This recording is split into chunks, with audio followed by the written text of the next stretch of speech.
Raging Bull, the best film of the decade, according to Siskel and Ebert. I'm not a huge fan of Siskel and Ebert, but I would have to agree. This movie is really awesome. And I'm not a huge fan of like old timey, what do you call them? Like period pieces, I guess. And I'm not even really a huge fan of sports movies or sports in general. But this really doesn't really. The Raging Bull doesn't really focus on sports. It's just kind of the backdrop for the character of the boxer Jake LaMotta, played by Robert De Niro, who, if I don't think he won an Oscar. Did he win an Oscar? He did win an Oscar for Best Actor, and he should have, because if you just watch this, it's like, all right. Here's the thing: Jake LaMotta is a paranoid, super jealous douchebag of an asshole, and Robert De Niro portrays him as such.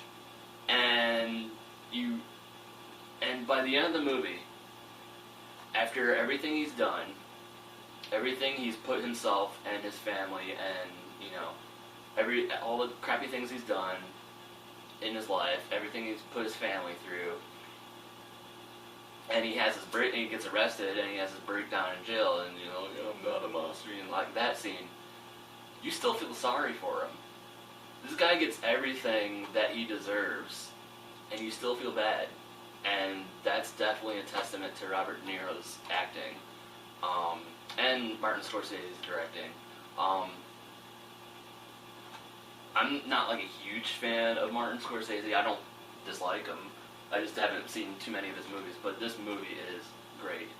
If you haven't watched it, watch it, because it's awesome.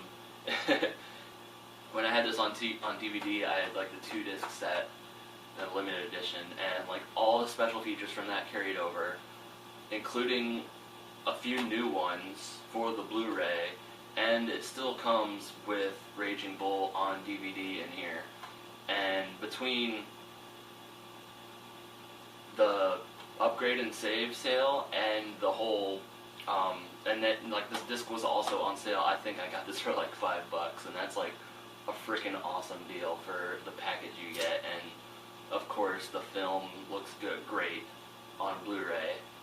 So definitely, if you haven't seen Raging Bull by now, it's a crime, and you should fix that really quick. Next, Leon the Professional. The movie's about Leon the Professional is about Hitman who lives in an apartment building, and his neighbors, farther down the hall. The entire family is like mowed down because of a drug deal gone wrong, except for this 12-year-old girl who is, gone at the time, and she ends up like sort of adopted, like unofficially adopted by him, because she wants to learn how to become a hitman so she can kill the people who killed her family. And the thing is, the 12-year-old girl is played by Natalie Portman in her first role, and she is freaking awesome. For like all the shit people have given her for like the Star Wars prequels, I don't think that's really her fault, because everyone, unless you're Ewan McGregor or if you were made out of a computer, if you're made out of CGI, you sucked in those movies. But this is what put her on the map, and deservedly so. She is great in this movie. Gary Oldman is awesome in this movie, as always. Pretty much everyone's awesome in this movie, and it's a great it's a great action movie, but I wouldn't say it's an action movie. It's more of a drama. There are definitely action set pieces in there, and it's actually definitely an exciting movie, but it's not all action. There's a lot of drama. There's a lot of heart in this movie. And for better or for worse, I cannot be attracted to Natalie Portman because of this movie, because every time I see her, I just think of like the 12-year-old girl in The Professional that like tries to seduce the hitman, and it's like 3 years or 3 times her age, and then like shoots people and curses and smokes, and like she does awesome in the role, but it's kind of ruined me on her forever. I don't know, that's a weird tangent to go off of. But this has the theatrical and extended versions.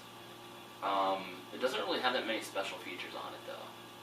There's only about, like, maybe 45 minutes worth of featurettes. There's, like, 3 of them. And it was from, like, the 10-year anniversary of this movie. So, 1994, 2009. Yeah. This would have came out, like, the Blu-ray would have came out 15 years after the theatrical release. But all the special features are from 10 years later, so it's kind of out of date. And there's not a whole lot there, you know, to warrant watching more than once, but the movie itself is great. And it looks great on Blu-ray, so definitely, you know, check that out too if you haven't. Hobo with a shotgun. My shitty Grindhouse trailer voice. Go from Raging Bull, like one of the greatest movies ever made, to Leon the Professional, which is a great movie in its own right, to Hobo with a Shotgun. And the thing is, I love Hobo with a Shotgun. Probably for the reason that not for the same reasons I love these other movies, but because it's a hobo with a shotgun. It's, you know, the most pure form of advertising you can think of, like hobo with a shotgun. Alright, that sounds cool. I want to see that movie. And it actually is a good movie. It's messed up, it's gory as hell, it's offensive, but when you think about it, I like to liken Hobo with a Shotgun as the movie that the Troma Studios wish they would have made. And I kind of say that with hesitation because I like Troma movies. You know, Troma's, you know, Lloyd Kaufman directed, you know, like Toxic Avenger, Sergeant Kabuki Man, NYPD, Tromeo and Juliet, all those other movies. And I like those movies, but it seems like when they keep making them now, they keep making them with the old 80s sensibilities, old 80s sense of technology, where like they don't evolve. And you watch the new, like I would say Toxic Avenger holds up from then and now, but it's like they refuse to grow up, they refuse to evolve, and you watch their newer movies, and it's just kind of like juvenile, for lack of a better word. And Hobo with a Shotgun proves that you can have like the gory, offensive, violent movies, but they, you know, would still kind of mean something, I guess. A lot of that comes with, you know, the fact that they did get Rutger Hauer to play the hobo. But in general, for a low-budget movie, this is well acted. There are a few characters that are over the top, but those are mostly limited to the villains. And I think, you know, over-the-top villains are allowable. You know, the more you can get to hate a villain, you know, the more you want them to see them get their ass kicked and get their comeuppance. The dialogue does go over the top a bit much, but like I said, for a low-budget movie, this is well shot, well acted. The music in this movie is awesome, which I wasn't expecting. But yeah, if you're into that sort of thing, definitely check out Hobo with a Shotgun. And the Blu-ray has a ton of special features. There are 2 commentaries, but then there's just like a whole bunch of behind-the-scenes footage, and it's all in HD too, because it's all filmed in HD. And the the behind-the-scenes footage is great because you really get the sense of community that these guys have, that the makers had. You know, they grew up wanting to make these sort of movies, and they finally got to, and they're having a blast with it. And I think that's awesome. So yeah, Hobo with a Shotgun. Definitely recommend it if you're into that sort of thing. If you're not, don't bother, but, you know,